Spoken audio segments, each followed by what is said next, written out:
بسم اللہ الرحمن الرحیم۔ الحمد للہ الذی ہدانا للاسلام، اشہد ان لا الہ الا اللہ وحدہ لا شریک لہ، واشہد ان سیدنا وشفیعنا ومولانا محمدا عبدہ ورسولہ، صلوات اللہ تبارک و تعالی علیہ وعلی آلہ واصحابہ وذریاتہ واہل بیتہ واہل طاعتہ، وبارک وسلم تسلیما کثیرا کثیرا۔ اما بعد فاعوذ باللہ من الشیطان الرجیم، بسم اللہ الرحمن الرحیم۔ اذ قالت امرأة عمران رب انی نذرت لک ما فی بطنی محررا فتقبل منی انک انت السمیع العلیم۔ صدق اللہ مولانا العظیم وصدق رسولہ النبی الکریم۔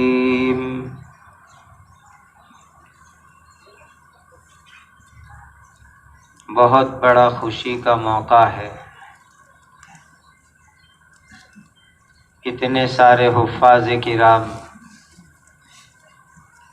دور حدیث شریف سے تکمیل کرنے والے خوش نصیب علماء کرام،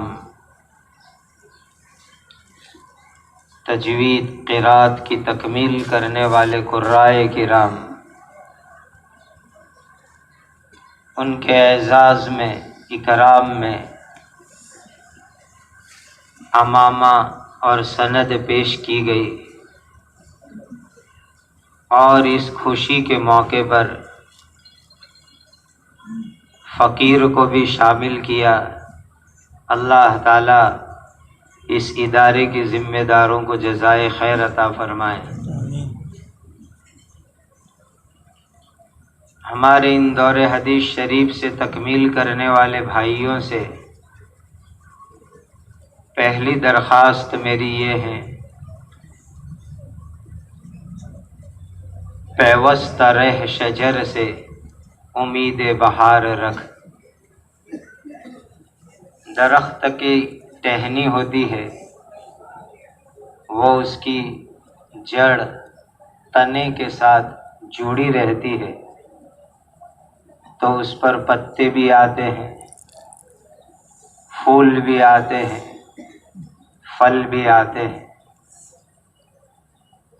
اور اگر ٹہنی کاٹ دی جاتی ہے پھل بھی نہیں آئیں گے، پھول بھی نہیں آئیں گے، پتے بھی نہیں آئیں گے، بلکہ اس کٹی ہوئی ٹہنی کا وجود بھی خطرے میں ہو جاتا ہے۔ جب وہ ٹہنی کٹنے کے بعد سوکھ جاتی ہے تو لوگ اس کو جلا کر کے راکھ بنا دیتے ہیں، اور جب تک یہ ٹہنی شاخ تنے کے ساتھ جڑوں کے ساتھ جڑی رہے گی، ہری بھری رہے گی، پتے پھل پھول آئیں گے، الوداع کہہ کر کے ظاہری بدن سے جا تو رہے ہو، لیکن آپ کا روحانی رشتہ، آپ کا تعلق اپنی مادر علمی سے، اپنے سرپرستوں اور اپنے اساتذہ کرام سے ہمیشہ باقی رہے تو انشاءاللہ آپ کا وجود جہاں بھی ہوگا ہرا بھرا رہے گا، اس پر اچھے عمل کے اور دین کی خدمت کے پھل لگیں گے، اشاعت دین کے خوشبودار پھول مہکیں گے، دنیا آپ کے علم و عمل کی خوشبوؤں سے معطر ہوگی، میٹھے پھلوں سے دنیا فائدہ مند ہوگی، لیکن یہ اسی وقت ہوگا جب آپ اپنے مدرسے سے، ان مشفق اساتذہ کرام سے، ان سرپرستوں سے جڑے ہوئے رہیں گے، اپنا تعلق مضبوط رکھیں گے، پیوست رہ شجر سے امید بہار رکھ، ہمیشہ ان کے مشورے سے کام کرتے رہنا۔ کوئی چھوٹی سے چھوٹی جگہ دین کی خدمت کی آئے، لیکن بڑوں کی سرپرستی میں جاؤ گے، ان کے مشورے اور دعاؤں اور توجہات کے ساتھ جاؤ گے، اللہ تعالیٰ آپ کو اس میں بے انتہا خیر و برکت عطا کریں گے۔ اسی لیے ایک درخواست میری آپ سے یہ ہے، ہمیشہ ان سے جڑے رہنا، خود سے کبھی کبھی سفر کر کے آئیے، اپنی کارگزاری پیش کیجیے، یہ تو آپ کو بلائیں گے، لیکن آپ خود سے بھی آئیے اور عملی زندگی کی مشکلات دل کھول کر ان کے سامنے پیش کیجیے، اور یہ جو حل بتائے اس حل کی روشنی کے اندر آگے بڑھیے، تو انشاءاللہ آپ کی ترقی ہمیشہ جاری رہے گی۔ دوسری ایک بات اب درخواست آپ سے ہے، ماشاءاللہ کتب بینی کر لی چھوٹے کاف سے، فارسی کی آمدن سی لفظی سے بخاری شریف تک کتب بینی کر لی، اب کتب بینی کرو، قاف اور تا سے کتب بینی کر لی، اب کتب بینی کرو۔ کسی صاحب دل اللہ کے ولی سے بیعت ہو جاؤ، اصلاحی تعلق قائم کرو، اللہ اللہ کی ضربیں لگاؤ، اپنے دل کا تزکیہ اور تصفیہ کرو۔ آپ خوش نصیب ہو کہ آپ کو اللہ نے ایسے اساتذہ کرام عطا فرمائے جو صاحب، جس میں ایک تعداد صاحب نسبت کی بھی ہے۔ ابھی ایک مضمون میں تیار کر رہا تھا تو ضمناً یہ بات آئی کہ دور حدیث شریف کے اساتذہ کیسے ہونے چاہیے۔ اسی وقت اللہ نے دل میں بات ڈالی کہ یوں لکھ دو کہ دورے پڑھانے والے اساتذہ صاحب نسبت ہونے چاہیے، یا کم از کم کسی صاحب نسبت بزرگ سے مسلسل اور گہرا تعلق رکھنے والے ہونے چاہیے۔ آپ خوش نصیب ہو، آپ کے اساتذہ میں ذمہ دار آپ کے ایسے حضرات موجود ہیں۔ استخارہ کیجیے، بیعت ہو جائیے، تزکیہ اور تصفیہ کیجیے۔ اسی کو شاعر نے بہت اچھے انداز میں کہا، قال را بگزار مرد حال شو، پیش مرد کامل پامال شو۔ قال تو بہت پڑھ لیا، قال الامام بخاری رحمہ اللہ، قال المرغنانی رحمہ اللہ، بہت قال پڑھ لیا، اللہ اس میں بہت ترقی دے گا آپ کو، لیکن اب مرد حال بننا ہے۔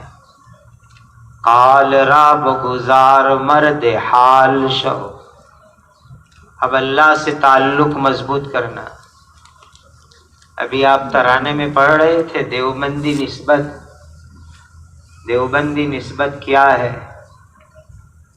جن اکابرین کی طرف نسبت کو میں اور آپ اپنی سعادت سمجھتے ہیں۔ میں نے اپنے پیر و مرشد حضرت فقیہ الامت مفتی محمود حسن گنگوہی رحمۃ اللہ علیہ سے سنا، ہمارے طائفہ دیوبندیہ کے سر خیل قطب عالم حضرت مولانا رشید احمد گنگوہی رحمۃ اللہ علیہ کے متعلق ہم سب کی حدیث کی سند حضرت کے واسطے سے آگے چلتی ہے۔ کسی بڑے اللہ کے ولی نے خواب میں دیکھا کہ حضرت نبی کریم صلی اللہ علیہ وسلم نے ارشاد فرمایا، کل قیامت کے دن مولوی رشید احمد ایک بہت بڑی جماعت کو لے کر کے جنت میں جائیں گے، اللہ اس جماعت میں مجھے اور آپ کو بھی شامل فرمائے۔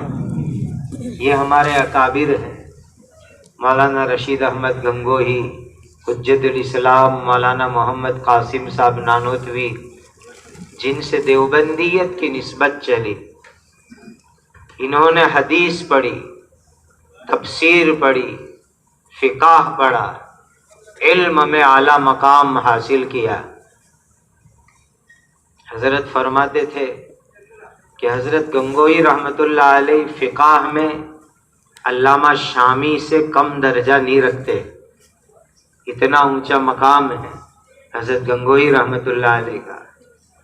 یہ ہمارے اکابر نے گہرا علم حاصل کیا، لیکن اس کے باوجود قطب عالم سید الطائفہ حضرت حاجی امداد اللہ صاحب مہاجر مکی رحمۃ اللہ علیہ سے بیعت ہوئے، بیعت ہو کر کے اللہ سے اپنا تعلق مضبوط کیا، معرفت اور محبت اللہ کی حاصل کی، جس کی برکت آپ آج دیکھ رہے ہیں کہ پورے عالم کے اندر ان حضرات کے علم کا چشمہ جاری ہے۔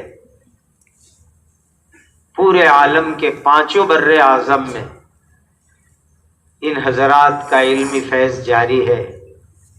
بہت ادب سے آپ سے درخواست ہے، کتب بھی نہیں کر لی، اب قطب بھی نہیں کرو، کسی صاحب نسبت سے بیعت ہو کر تزکیہ کرو، اللہ سے تعلق قائم کرو، اللہ سے مضبوط رشتہ قائم کرو۔ تیسری درخواست آپ حضرات کی خدمت میں عرض کرنی ہے، عزائم لے کر اٹھو کہ زندگی کی آخری سانس تک دین کا کام کرنا ہے، اور دعا کرو، کئی مرتبہ صلاۃ الحاجہ پڑھو اور خدا سے مانگو، رب کریم آپ اپنے دین کے لیے کسی کے محتاج نہیں ہیں، لیکن ہماری زندگیوں کو آپ اپنے دین کے لیے قبول فرما لیجیے۔ مانگو اللہ سے، صلاۃ الحاجہ پڑھ کے مانگو، دعاؤں کے اہتمام کے ساتھ مانگو، ایک دل میں عزم، ارادہ اور ساتھ میں اللہ سے رو رو کر کے مانگنا۔ اللہ کسی کے محتاج نہیں۔ قرآن کی ایک آیت سے بہت ڈر لگتا ہے، وَإِن تَتَوَلَّوْا يَسْتَبْدِلْ قَوْمًا غَيْرَكُمْ ثُمَّ لَا يَكُونُوا أَمْثَالَكُمْ۔ اگر تم ہمارے دین سے منہ پھراؤ گے، ہم دوسروں کو کھڑا کر دیں گے، وہ تمہاری طرح کاہل نہیں ہوں گے۔ خدا میرے آپ کے محتاج نہیں ہے، لیکن اگر وہ مالک اپنے دین کا کام ہم فقیروں سے لے لے تو اس کا احسان ہمارے اوپر ہوگا۔ بار بار صلاۃ الحاجہ پڑھو، رمضان کی مبارک راتیں آ رہی ہے، سحری کے وقت تہجد میں مانگو اللہ سے، اے اللہ اپنے دین کی مقبول خدمات کے لیے ہمیں قبول فرما لیجیے۔ ان الفاظ سے مانگو، مقبول خدمات، اس کے لیے اللہ قبول فرما لے۔ اور آخری سانس تک جان نکلے، خدا کے دین کی خدمت کرتے کرتے جان نکلے۔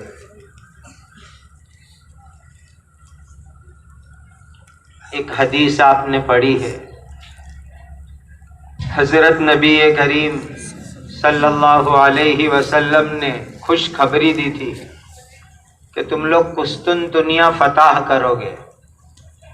اس زمانے میں دنیا کی سب سے بڑی عیسائی حکومت کا وہ مرکز تھا، قیصر روم کا وہ کیپٹل راجدھانی تھی قسطنطنیہ، جس کو فتح کرنے کا، جیتنے کا کوئی خیال نہیں کر سکتا تھا، لیکن اللہ کے آخری نبی حضرت محمد مصطفیٰ صلی اللہ علیہ وسلم نے اپنی امت کو بشارت دی تھی، تم ضرور قسطنطنیہ کو فتح کرو گے۔ صحابہ کے دور میں آخری ایام میں ایک جماعت قسطنطنیہ فتح کرنے کے لیے گئی۔ یزید ابن معاویہ اس لشکر کے امیر تھے۔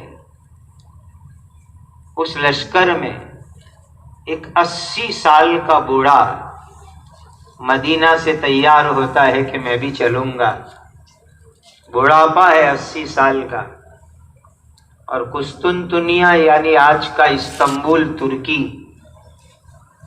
مدینہ المنورہ سے تقریباً ہوائی جہاز میں 4.5 گھنٹے ہوتے ہیں۔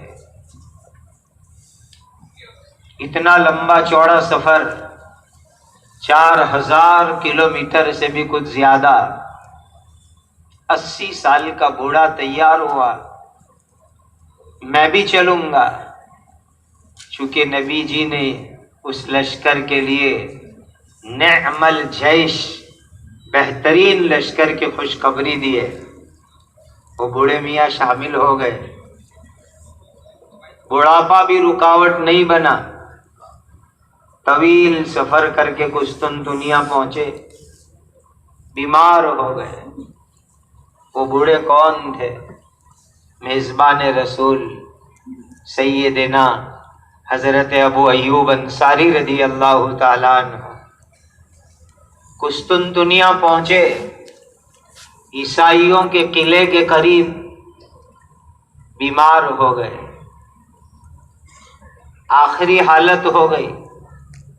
لشکر کا امیر یزید ابن معاویہ خدمت میں حاضر ہوا، بہت ادب سے کہا،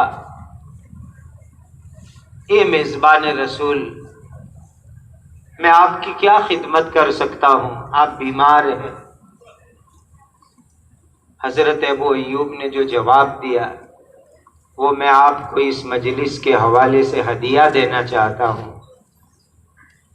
حضرت ابو ایوب انصاری نے جواب دیا، 80 سال کے بوڑھے بیمار کی کیا خدمت کرو گے؟ یزید، تجھ سے ایک بات مجھے کہنی ہے، میرا انتقال ہو جائے، مجھے یہاں دفن مت کرنا، میری لاش کو جانور کے اوپر رکھ دینا۔ اس زمانے کے اندر گدھے، گھوڑے، اونٹ کی سواری ہوتی تھی، میری لاش کو جانور پر رکھ دینا اور اس جانور کو چلانا۔ الاصابہ میں حافظ ابن حجر عسقلانی نے یہ جو منظر کھینچا ہے پڑھنے کے قابل ہے۔ اور وہاں استنبول میں حضرت ابو ایوب انصاری کے مزار کے سامنے سنگ مرمر کے پتھر پر، سنگ مرمر پر ابن حجر کی عبارتیں لکھی ہوئی ہے۔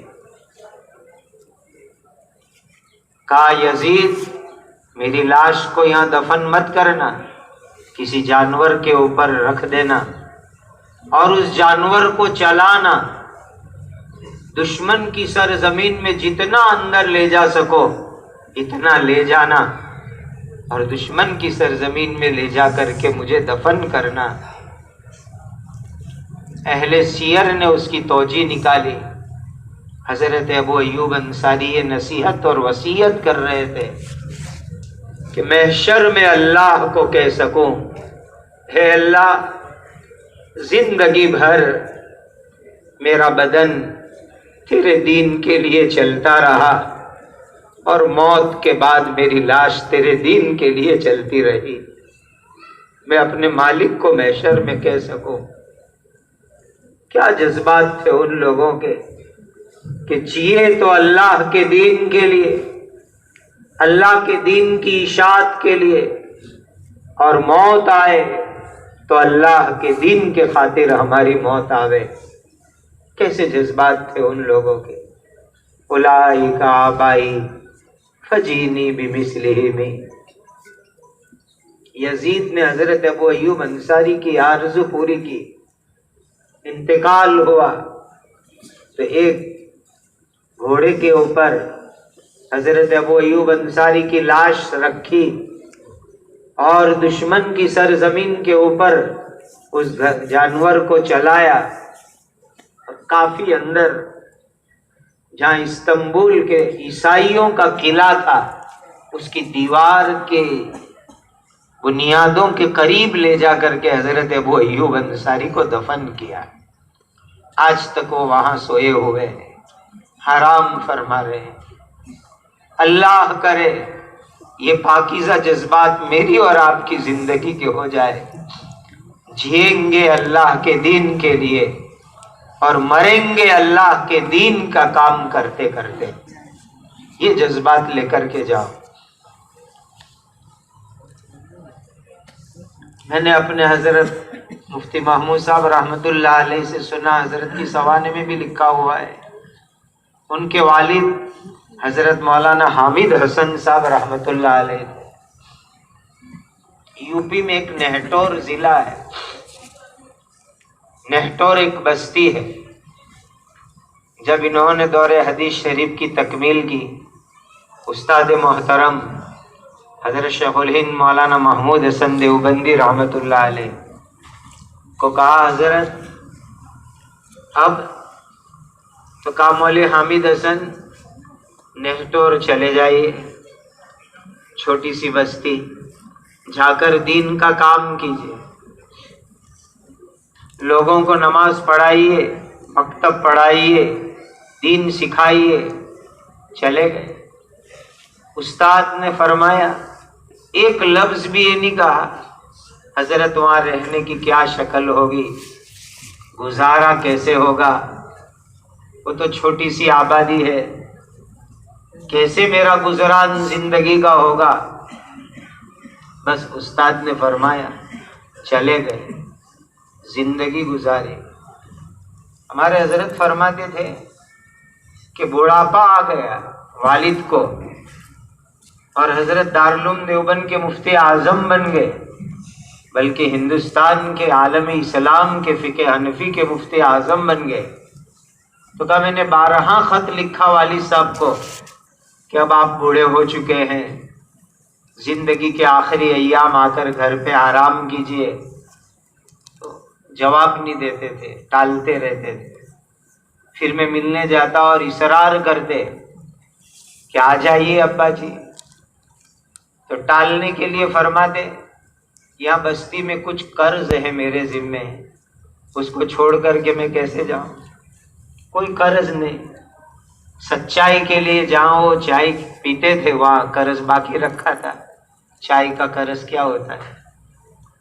حضرت فرماتے تھے کہ ایک مرتبہ میں جمعہ کو دیوبند سے ملنے گیا نہٹور، تو ایک بڑی رقم ساتھ لے کے گیا کہ آج تو والد صاحب کا سارا قرض چکاؤں گا اور لے کے آؤں گا۔ جب میں نے جا کر کے بہت اصرار کیا کہ اچھا بتائیے کس کا قرض ہے، آج میں سب کا چکاؤں گا۔ اب آپ بوڑھے ہو گئے، ضعیف ہو گئے، چلیے واپس گھر آ کے آرام کیجیے، زندگی کے آخری ایام، ہم کو بھی آپ کی خدمت کا موقع ملے۔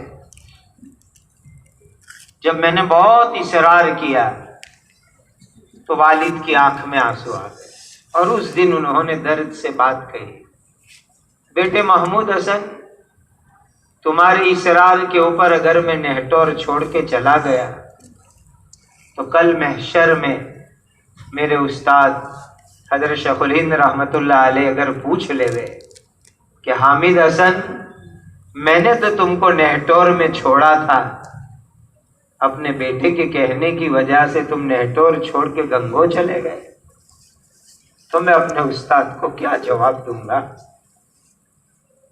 حضرت فرماتے تھے کہ والد کی زبان سے یہ جملہ سنا، اس کے بعد میں نے اصرار کرنا بند کر دیا کہ اب کبھی نہیں کہوں گا۔ بس جنازہ اٹھا وہاں سے اور وہیں کے ہو کر کے رہ گئے۔ یہ تھے اپنے اساتذہ کرام کے اشاروں پر چلنے والے، تب جا کر کے علمی فیض جاری ہوتا ہے اور اللہ ان سے علم کے چشمے جاری کرتے ہیں۔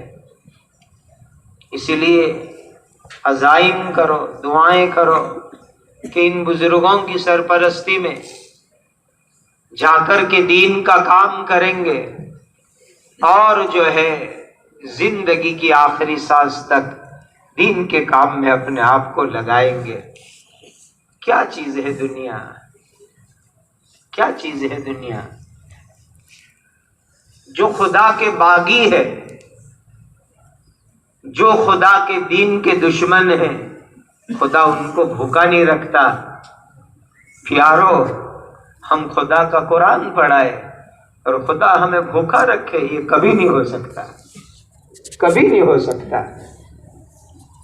جاؤ، دنیا کی تمام ہرس مت رکھو، ہمیشہ یہ سوچنا ردینا قسمت الجبار فینا لنا علم وللجہال مال، ردینا قسمت الجبار فینا لنا علم وللجہال مال، فإن المال يفني عن قریب وإن العلم باق لا يزال۔ مالک جو دیوے روکی سوکھی کھا کے زندگی گزاریں گے۔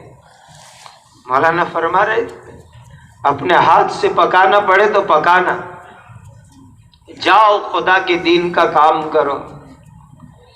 اگر یہ حضرات قربانی نہیں دیتے تو اتنا بڑا دارالعلوم تھوڑا ہی بن جاتا ہے۔ کیسے ادارے بنتے ہیں، کن قربانیوں سے بنتے ہیں، کوئی ان سے تاریخ پوچھے تو صحیح۔ صبح ہم چائے پی رہے تھے، مولانا فرمانے لگے ہمارے ان اساتذہ کرام نے چھوٹے چھوٹے کمروں میں اپنی فیملیوں کے ساتھ زندگی گزاری، تو کئی سالوں کے بعد اللہ نے ان کو یہ کوارٹر عطا فرمایا۔ ایسے تھوڑی بہار آتی ہے، ہنا رنگ لاتی ہے، مہندی میں رنگ آتا ہے گھسائی اور رگڑائی کے بعد۔ دنیا کی طرف توجہ مت کرو۔ میرے حضرت مفتی محمود صاحب رحمۃ اللہ علیہ جب اپنے متعلقین کو کہیں بھیجتے تھے تو ایک بات ضرور فرماتے تھے، پیارو جاؤ دین کا کام کرو، جہاں کہیں بھی جاؤ۔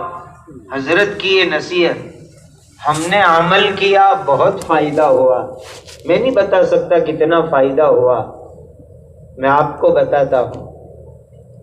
کہیں بھی جاؤ کبھی مت سوال کرنا ہماری تنخواہ کتنی ہوگی، کبھی مت پوچھنا کیا ہمیں تنخواہ ملے گی، یہ سوال مت کرنا۔ کسی جگہ اللہ کے دین کے کام کا موقع مل جائے تو سعادت سمجھ کر کے اپنے آپ کو دین کے کام میں لگا دینا۔ مہینہ 2 مہینہ ہونے پر بستی والے ادارے والے جو دیوے اس کو اللہ کی طرف سے عطیہ سمجھ کے لے لینا، اس میں اللہ تمہیں برکت عطا فرمائیں گے۔ حضرت کی یہ نصیحت ہوتی، کبھی تنخواہ کے بارے میں مت پوچھنا ہمیں کیا تنخواہ ملے گی، کیا پگار ملے گا، کبھی سوال مت کرنا۔ جاؤ دین کا کام کرو، سعادت سمجھ کر کے کرو، خدا کبھی بھوکا نہیں رکھیں گے، خدا نوازیں گے۔ اللہ زندگی کے سفر میں قدم قدم آپ کی مدد فرمائے، نصرت فرمائے، اور اللہ زندگی کی آخری سانس تک آپ کو اور مجھے اپنے دین کے لیے قبول فرما لے۔ اور اللہ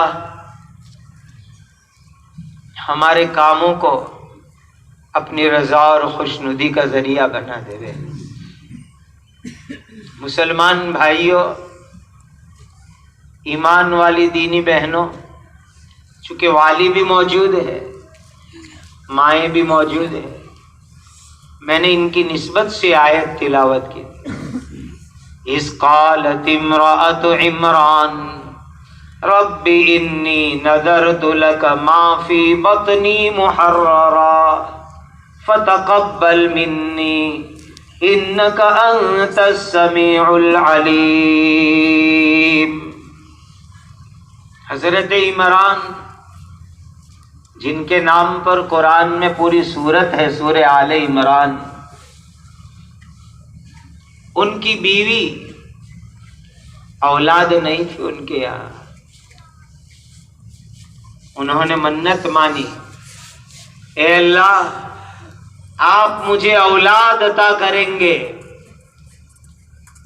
تو میں قدس کی خدمت کے لیے، تورات شریف کے علم کے لیے میں اس کو وقف کر دوں گی، آزاد کر دوں گی۔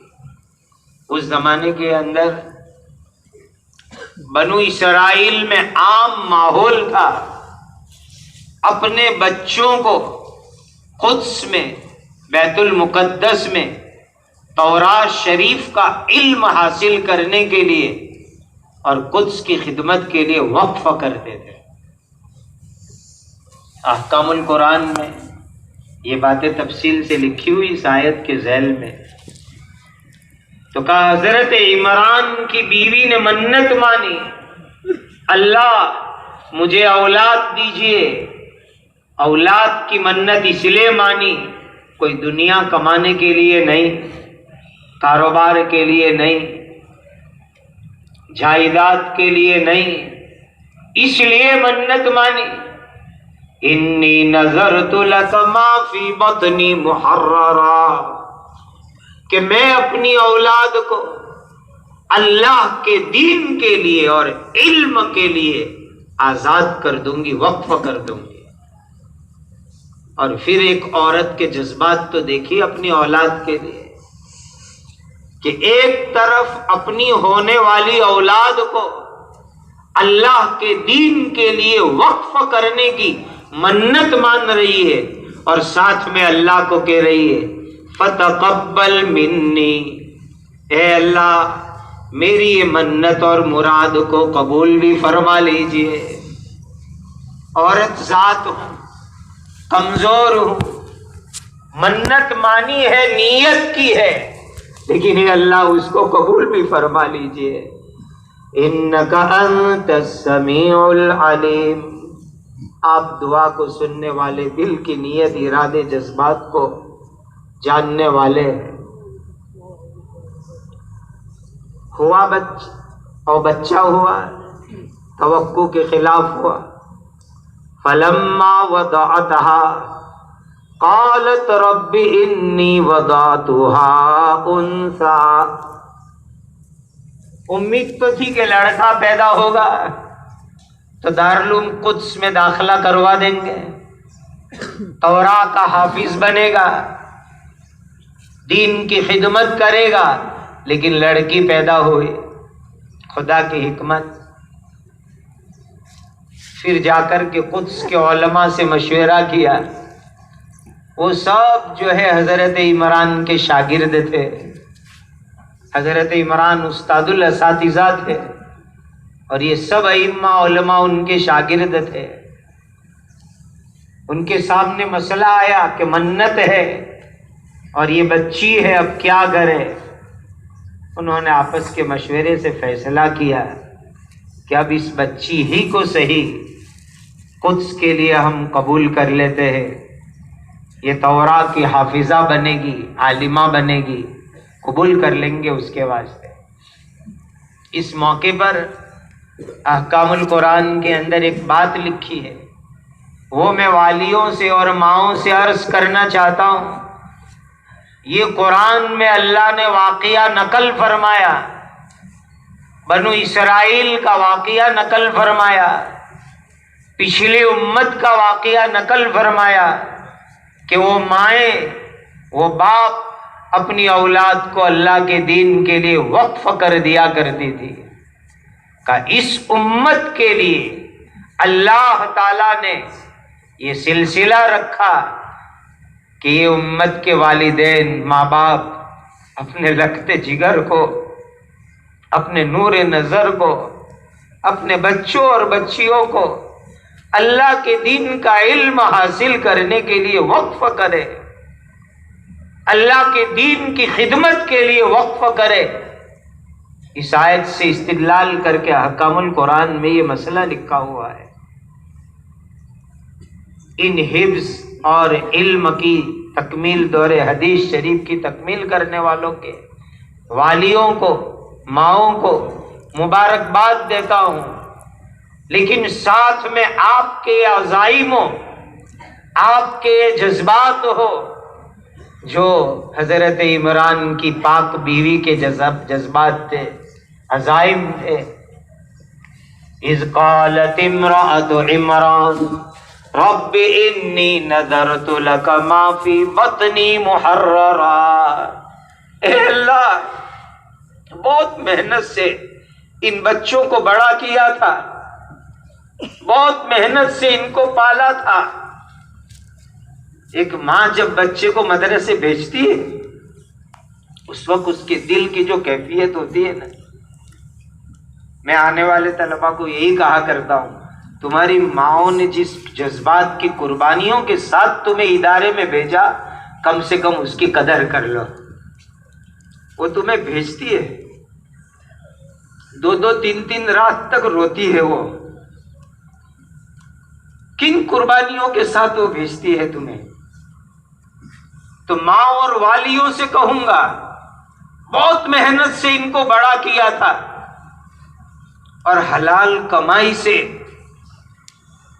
تم نے ان کو مدرسے میں فیس جمع کرائی تھی، ان کے یونیفارم اور ان کی کتاب کے لیے پیسے دیے تھے، ان کی جیب خرچی کے لیے پیسے دیے تھے، بہت محنت سے دیے تھے، بڑی مشقت سے دیے تھے. اللہ آپ کی اس قربانی کو قبول فرمائے. آمین. ماں اور باپ اور والیوں کی اس خدمت اور جذبات کو خدا قبول فرماوے. لیکن یہاں تکمیل نہیں ہوئی، اب آگے آپ کو یہ عزائم کرنے جو اس آیت میں بیان فرمائے. اذ قالت امرأۃ عمران رب انی نذرت لک ما فی بطنی محررا. آپ ان کے اساتذہ کو، آپ ان کے ذمہ داروں کو آج کہہ کے جائیے، اور بیٹے کو بھی یہاں سے لے کر گھر تک راستے میں نصیحت کرتے چلیے، بیٹا بہت محنت سے بڑا کیا تھا، تیری طلب علمی کا ایک دور مکمل ہوا، لیکن بیٹا اب میری آرزو ہے تو قرآن کی خدمت کر، دین کی خدمت کر، اللہ کے دین کے کلمے کو بلند کر، قرآن کی اشاعت کر، دین اور سنت کو زندہ کر. تو میری آخرت ہے، تو میرے لیے صدقہ جاریہ ہے. کل میں قبرستان میں جا کے سوؤں گا، مائیں سوئے گی، یہ بچے دین کا کام کریں گے، ماں باپ کو قبر کے اندر ثواب پہنچتا رہے گا.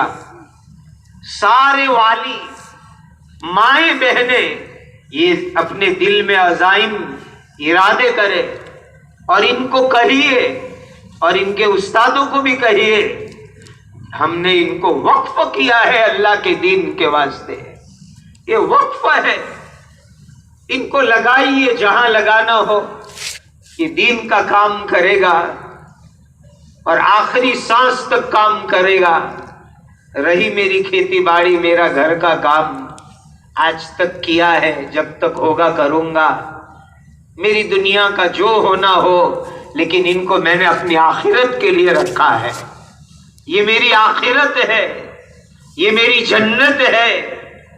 میں نے ان کو قبر کے لیے پڑھایا ہے تاکہ محشر میں قیامت کے دن میں اس حال میں آؤں کہ ایک عالم کا باپ ہو، حافظ کی ماں ہو، عرش کے سائے میں موتیوں کے ممبر پر مجھے جگہ ملے کہ یہ حافظ قرآن کا باپ ہے، عالم دین کا باپ ہے، اور پھر میرے بیٹے کی برکت سے محشر میں میری عزت اور اکرام ہو۔ یہ والدین اور مائیں نیتیں اور عزائم کرے۔ ہمیں ان سے دنیا کی کوئی غرض نہیں۔ بیٹا اللہ نے آج تک ہمیں کھلایا ہے، آگے بھی کھلائے گا، وہ ہمیں بھوکا نہیں رکھے گا، لیکن بیٹا میں دیکھنا چاہتا ہوں تو جا کے دین کا کام کرے۔ اذ قالت امرأۃ عمران رب انی نذرت لک ما فی بطنی محررا فتقبل منی انک انت السمیع العلیم۔ اللہ ہر ایک ماں باپ کو وہ خوشی دلوائے کہ یہ بچے دین کا کام کرے اور دین کو سربلند کرے، اور آخرت کے اندر قیامت کے دن آپ کی عزت ہو ان بچوں کی برکت سے۔ اللہ والیوں کو اور ماؤں کو ایسے پاکیزہ جذبات عطا فرمائے۔ میرے مسلمان دینی بھائیوں، دینی مدرسوں کی قدر کرو۔ یہ دینی ادارے، دینی مدارس اللہ کی بہت بڑی نعمت ہے، بہت بڑی نعمت ہے۔ اس ملک پر 800 یا 1000 سال تک مسلمانوں نے حکومت کی۔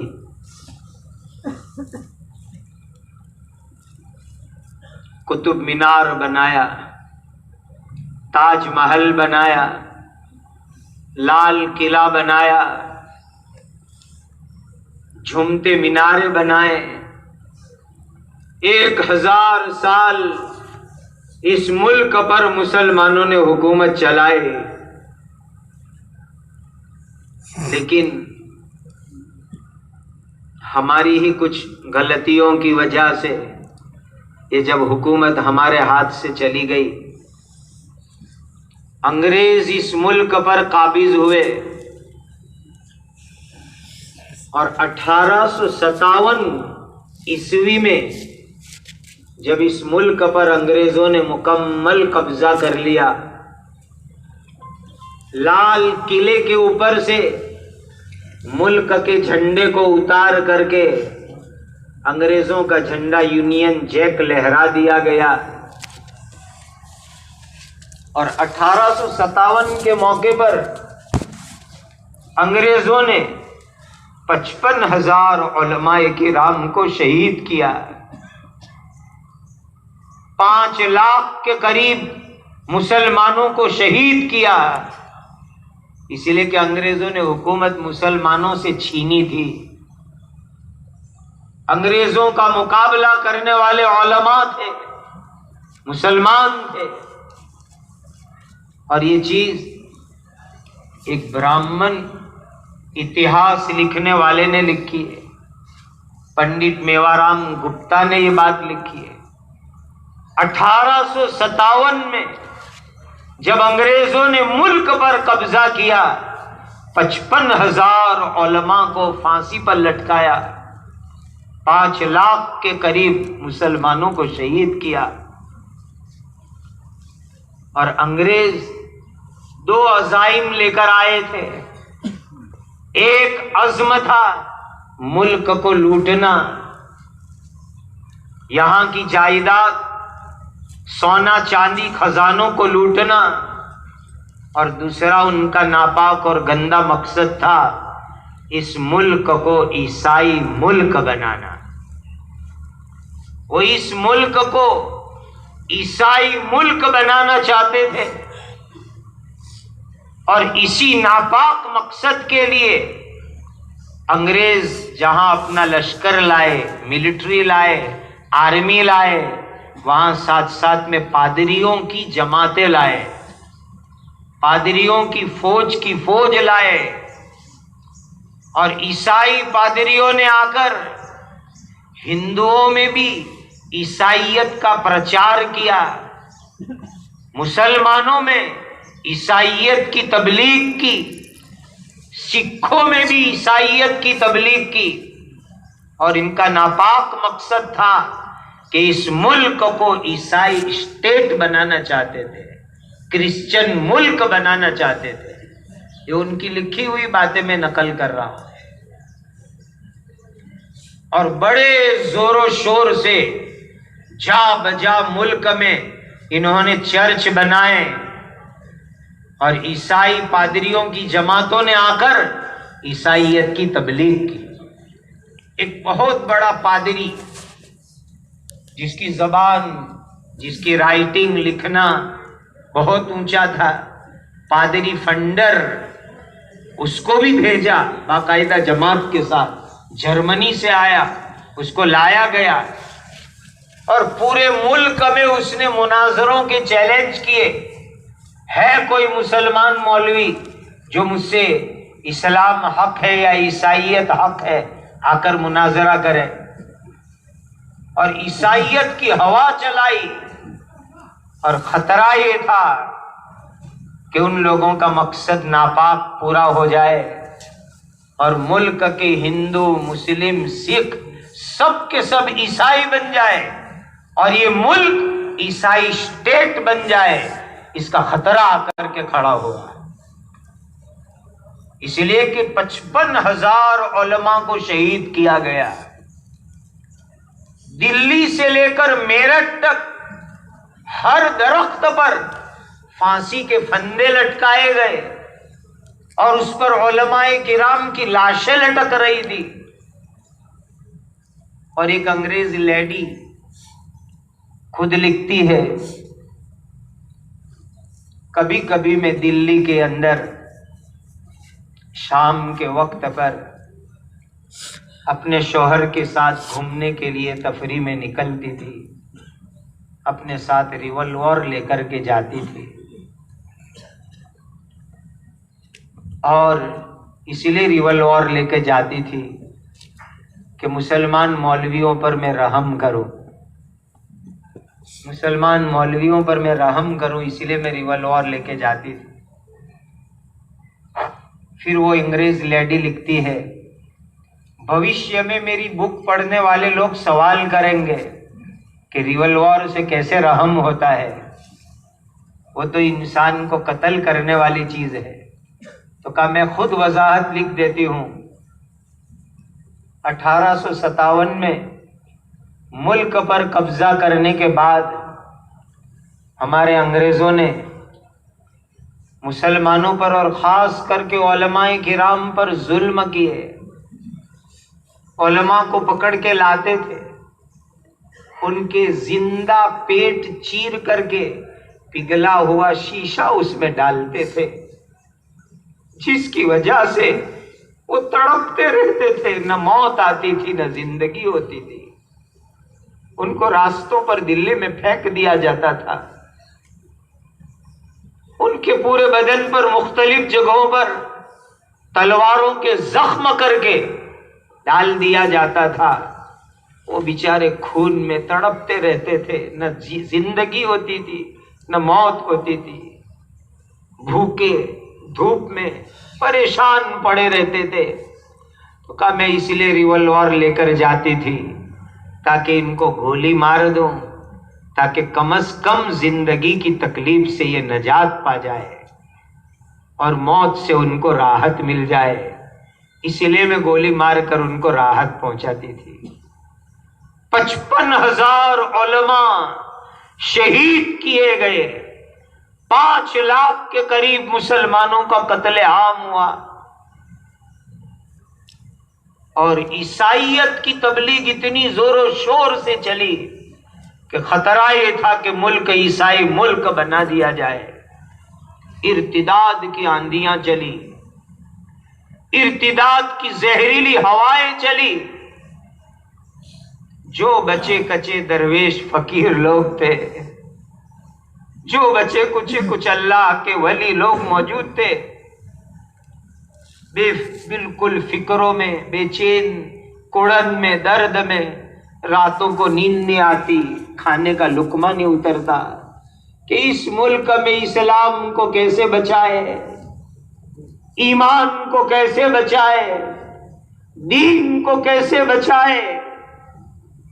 ایک چھوٹی سی جماعت بڑی فکروں میں، جن کی راتوں کی نیند اڑی ہوئی تھی، اور اس جماعت کے کچھ لوگ مکۃ المکرمہ میں اور بڑی جماعت یہاں بھارت میں فکروں میں ہیں، رو رہے ہیں اللہ کے سامنے، مسلسل رو رہے ہیں، اے اللہ اس ملک میں اسلام کا کیا ہوگا، ایمان کا کیا ہوگا، دین کا کیا ہوگا۔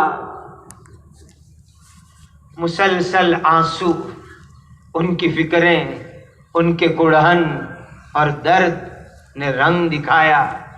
اس چھوٹی سی جماعت، کم من فئۃ قلیلۃ غلبت فئۃ کثیرۃ بإذن اللہ، ایک چھوٹی سی جماعت، سید الطائفہ حضرت حاجی امداد اللہ صاحب مہاجر مکی رحمت اللہ علیہ، اس زمانے میں کسی نے جا کر حضرت کو مکہ میں کہا، حضرت دیوبند میں چھوٹا سا مدرسہ قائم کیا ہے، دعا کیجئے۔ حضرت نے ٹھنڈی آہ بھری اور فرمایا، یوں کہہ رہے ہو مدرسہ ہم نے قائم کیا ہے، دعا کرو۔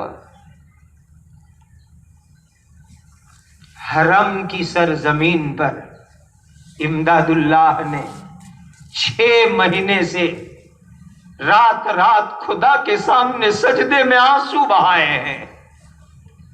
حرم کی سرزمین پر مسلسل 6 مہینے سے پوری رات امداد اللہ نے آنسو بہائے ہیں، تب جا کر کے وہ دیوبند کا مدرسہ قائم ہوا ہے۔ 10 سال کی فکریں اور کڑہن کے بعد اللہ کی طرف سے الہام ہوا، اور یہی ہماری آنکھ کے تارے، سر کا تاج، اللہ قیامت کے دن ان کی جماعت میں ہم فقیروں کو شامل کر لے رہے ہیں۔ حضرت حاجی امداد اللہ صاحب، حضرت مولانا رشید احمد گنگوہی، حضرت مولانا قاسم صاحب نانوتوی، حضرت صوفی عابد میاں صاحب، یہ سب ہمارے اکابر، ہمارے سر کے تاج، ان کی فکروں سے، ان کی کڑہن سے، ان کے درد سے، ان کے اللہ کے سامنے مسلسل رونے کی برکت سے الہام ہوا کہ اس ملک میں اگر ایمان کو بچانا ہے، اسلام کو بچانا ہے، دین کو بچانا ہے، ایک مدرسہ قائم کیجئے۔ 1857 جس میں یہ خطرناک حالات ہوئے، اس کے تقریباً 9.5 سال گزرنے کے بعد 10ویں سال میں 1866 عیسوی کے اندر دیوبند کی سرزمین کے اوپر دارالعلوم کی بنیاد رکھی گئی، اور یہ بنیاد مدرسے کی رکھی گئی، اور مقصد یہ رکھا گیا کہ اس ملک میں ایمان کی، اسلام کی، دین کی حفاظت ہو۔ لَمَسْجِدٌ أُسِّسَ عَلَى التَّقْوَى من اول یوم احق ان تقوم فیہ رجال یحبون ان یتطہروا۔ سبحان اللہ، پہلے بھی چھوٹے تھے، اب بھی چھوٹے ہیں۔ جب ہم چھوٹے عربی دوم سوم پڑھتے تھے تو دیوبند جانے کا سلسلہ شروع ہوا رمضان میں، اعتکاف میں۔ اس لیے سنا رہا ہوں کہ اللہ کرے آپ میں بھی یہ جذبات آ جائے۔ ہمارے حضرت رحمت اللہ علیہ کی خانقاہ دیوبند میں دارالعلوم کی چھتہ مسجد میں ہوتی تھی، تو کہا رمضان کی چھٹی ہوئی، اب طلبہ کیا کریں کہ چلو اللہ والوں کی صحبت میں خانقاہ میں جا کر رمضان گزاریں گے۔ تو رجب کے مہینے سے جہاں امتحان کی تیاری ہوتی تھی، وہاں ساتھ میں ریزرویشن کی تیاری بھی ہوتی تھی کہ رمضان دیوبند جا کے حضرت کی خدمت میں گزاریں گے۔ جب پہلی مرتبہ عربی دوم کا سال پورا کر کے رمضان میں حاضری ہوئی چھتا مسجد میں جانا ہوا دارالعلوم میں، تو ایک انار کا درخت بتلایا گیا دیوبند کے دوستوں نے، یہ جو آپ کے چھوٹے چھوٹے درخت ہے پنڈال کے اطراف میں، ایسا چھوٹا سا انار کا درخت کا، اس انار کے درخت کے نیچے دیوبند کے ایک ملا محمود اور ایک دیوبند کا محمود نام کا طالب علم دونوں آ کر کے بیٹھے اور بسم اللہ پڑھ کے دارالعلوم دیوبند کی شروعات ہوئی۔ ایک درخت کے نیچے، ایک انار کے درخت کے نیچے، کوئی عمارت نہیں، کوئی بلڈنگ نہیں، ایک جھاڑ کے نیچے بیٹھ گئے۔ استاد بھی محمود، طالب علم بھی محمود، کام بھی محمود، عزائم بھی محمود، مقاصد بھی محمود، ایک درخت کے نیچے جا کر کے بیٹھ گئے اور جا کر کے بسم اللہ کر کر کے پڑھنا شروع کیا۔ وہ جو سب سے پہلا طالب علم جو محمود پڑھنے کے لیے آیا، وہ کون محمود ہے؟ جن کو آج دنیا عزت سے کہتی ہے حضرت شیخ الہند مولانا محمود حسن دیوبندی رحمت اللہ علیہ۔ پیارو، درختوں سے شروعات ہوا کرتی ہے۔ ہمارے بزرگوں نے سکھلایا، تعلیم پہلے ہوگی، تعمیر بعد میں ہوگی۔ تعلیم پہلے ہوگی، تعمیر بعد میں ہوگی۔ جاؤ بنجر بستیوں میں کوئی درخت کا سایہ مل جائے، کسی کا گھر کا اوٹا اور چبوترا مل جائے، بسم اللہ پڑھ کے اخلاص سے دین کا کام شروع کرو، خدا تمہاری محنت کی برکت سے تمہارے خوابوں کا دارالعلوم وہاں قائم کروائیں گے۔ اس طرح دارالعلوم دیوبند شروع ہوا۔ ایک بچہ اور ایک استاد، نہ کوئی روٹی کا انتظام، نہ کوئی دارالاقامہ اور بورڈنگ کا انتظام، نہ کوئی سہولت، اور وہاں سے مدرسے کا آغاز ہوا۔ یہ ہے دارالعلوم دیوبند۔ اس ملک میں 1866 عیسوی میں دارالعلوم دیوبند کی بنیاد پڑی، اور پھر حضرت شیخ الہند رحمت اللہ علیہ نے جب بخاری شریف پڑھانا شروع کی، بیچ میں کا بات بتاؤں آپ کو، افسوس ہے کہ ہم مسلمان حضرت شیخ الہند کو نہیں جانتے ہیں۔ دارالعلوم دیوبند کے پہلے طالب علم، پہلے شیخ الحدیث، ہماری بھارت سرکار نے حضرت کی تحریک ریشمی رومال کی یاد میں 5 روپے کا ٹکٹ شائع کیا ہے۔ انڈین گورنمنٹ نے، حضرت نے ملک کی آزادی کے لیے جو تحریک ریشمی رومال چلائی، وہ پڑھ لینا کتاب میں، تو اس کی یاد میں ملک کی حکومت نے 5 روپے کا ٹکٹ شائع کیا ہے۔ جب دلی کے اندر اس 5 روپے کے ٹکٹ کا اجرا ہوا اور ملک کے صدر جمہوریہ راشٹرپتی نے اس کا اجرا کیا، اس مجلس میں موجود تھا، تو ملک کے صدر جمہوریہ نے، راشٹرپتی نے اس ٹکٹ کا اجرا کرتے ہوئے جو جملہ کہا تھا، یوں کہا کہ ہندوستان کو فخر ہے کہ اس سرزمین پر مولانا محمود حسن دیوبندی جیسے انسان پیدا ہوئے۔ ملک کو فخر ہے، ملک کی عزت ہے ایسے افراد۔ یہ ہے حضرت شیخ الہند مولانا محمود حسن دیوبندی رحمت اللہ علیہ، جو دارالعلوم دیوبند کے پہلے طالب علم، اور وہی بعد میں چل کر دارالعلوم کے پہلے شیخ الحدیث بنے۔ حضرت نے علم حاصل کیا، بخاری شریف پڑھائی، مدرسہ جاری ہوا، قائم ہوا، اور پھر مختلف جگہوں سے طلبہ آئے۔ کاندھلا سے بھی ایک طالب علم آیا محمد الیاس نام کا، حضرت مولانا شیخ الہند رحمت اللہ علیہ کے سامنے بیٹھ کر بخاری شریف پڑھی۔ حضرت کی توجہ کی برکت، یہ کاندھلا سے آنے والا ایک کمزور طالب علم، حضرت جی مولانا الیاس صاحب کے حالات پڑھو، بہت کمزور تھے، بہت بیمار رہتے تھے، نحیف اور لاغر تھے، ایک دم کمزور۔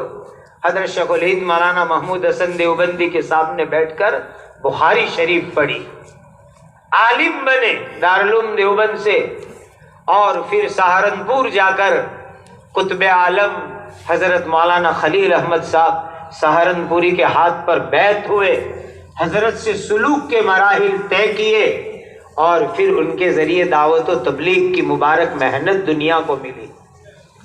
یہ ہے دارالعلوم دیوبند کہ جس کی برکت سے اس ملک میں مدارس قائم ہوئے۔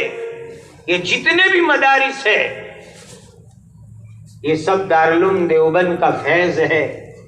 دعوت و تبلیغ کی محنت ملی، مکاتب قرآنیہ ملے، علامہ کشمیری جیسے محدث ملے، حضرت تھانوی جیسے مجدد ملت ملے، شیخ الاسلام مولانا سید حسین احمد مدنی جیسے مجاہد قوم ملے۔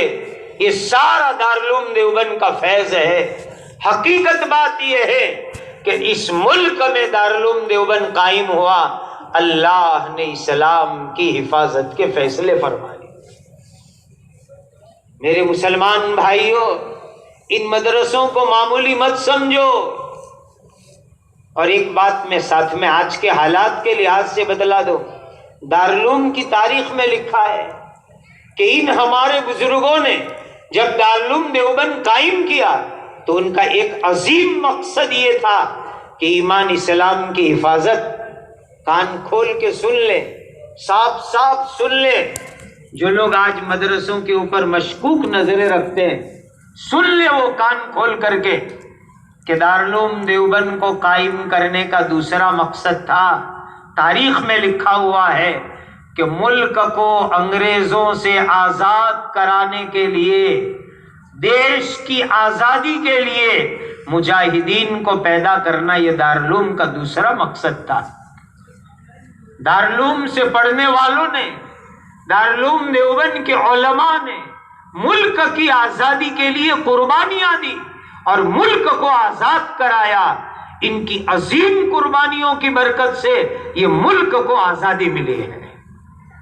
یہ اداروں نے ملک کو آزادی دلوائی اور ملک کو انگریزوں کے پنجے سے آزاد کرایا۔ دینی بھائیوں، ان دینی اداروں کی قدر کرو، دینی اداروں سے محبت کرو، دینی اداروں کو خوب مدد کرو، اپنے بچوں کو مدرسوں میں بھیجو، اپنی حلال کمائی مدرسوں کو دو۔ اللہ سبحانہ و تعالی ان اداروں کو صبح قیامت تک سلامت رکھے، ان کے فیوز کو جاری ساری رکھے، ان کے برکات کو باقی رکھے، اور اللہ سبحانہ و تعالی ان کے فیوز کے چشمے کو باقی رکھے۔ دوستو، یہ مدارس نہیں ہوں گے تو کیا ہو سکتا ہے؟ اللہ کبھی یہ برا دن ہمارے ملک کو نہ دکھاوے، صبح قیامت تک یہ دینی ادارے باقی رہے۔ ایک ہی بات میں آپ کو عرض کر دوں، علامہ اقبال کسی زمانے میں مدرسے اور مولویوں کے بڑے مخالف تھے۔ اپنی شاعریوں میں کہا کرتے تھے، امامت کیا ہے، منصب امامت کیا ہے، اسے کیا جانے دو رکعت کے ملا، طنز کیا کرتے تھے۔ خدا نے ان کو سفر کا موقع عطا فرمایا، بخارا سمرقند گئے، اسپین گئے، اقبالیات چھپی ہوئی ہے، اس میں پڑھ لو۔ سفر کر کے آئے اور آ کر کے لکھنا شروع کیا، ان مولویوں کو مکتب میں الف با تا پڑھانے دو، ان مولویوں کو مدرسے میں قرآن حدیث فقہ مسئلے مسائل پڑھانے دو۔ اگر یہ نہیں پڑھائیں گے تو کیا ہوگا؟ کہ میں اپنی آنکھوں سے اندلس میں بخارا سمرقند میں دیکھ کر کے آیا کہ جس اندلس سے امام قرطبی جیسے مفسر ملے، ابو حیان اندلسی جیسے امت کو مفسر ملے، آج اس اندلس کی سرزمین کے اوپر کوئی کلمہ پڑھنے والا نہیں ہے۔ جس بخارا سے امت کو بخاری شریف ملی، جس ترمذ سے امت کو ترمذی شریف ملی، آج اس بخارا سمرقند کی سرزمین کے اوپر کوئی کلمہ طیبہ پڑھنے پڑھانے والا نہیں ہے۔ اقبال نے 80 سال پہلے لکھا، فقیر کا بھی یہی مشاہدہ ہے۔ بخارا کی سرزمین پر چند نوجوان مجھ سے سوال کرتے ہیں تاشکند سمرقند میں کہ کیا چیز ہوتی ہے بخاری شریف؟ میری آنکھ میں آنسو آ گئے۔ خداوندہ، جس سرزمین سے دنیا کو بخاری ملی، آج اس سرزمین پر کوئی بخاری کو جاننے والا نہیں۔ ترمذ ہم حاضر ہوئے تو لوگ ہم کو پوچھتے کہ ترمذ تک کا سفر کر کے آئے کیوں؟ میں نے کہا ہے اللہ، جس سرزمین سے امت کو ترمذی ملی، جہاں امام عالی مقام امام ترمذی آرام کر رہے ہو، آج ان کی سرزمین پر کوئی ترمذی شریف کو جاننے والا نہیں۔ دینی بھائیوں، یہ ان مدرسوں کی برکت ہے۔ اس ملک میں ایمان، اسلام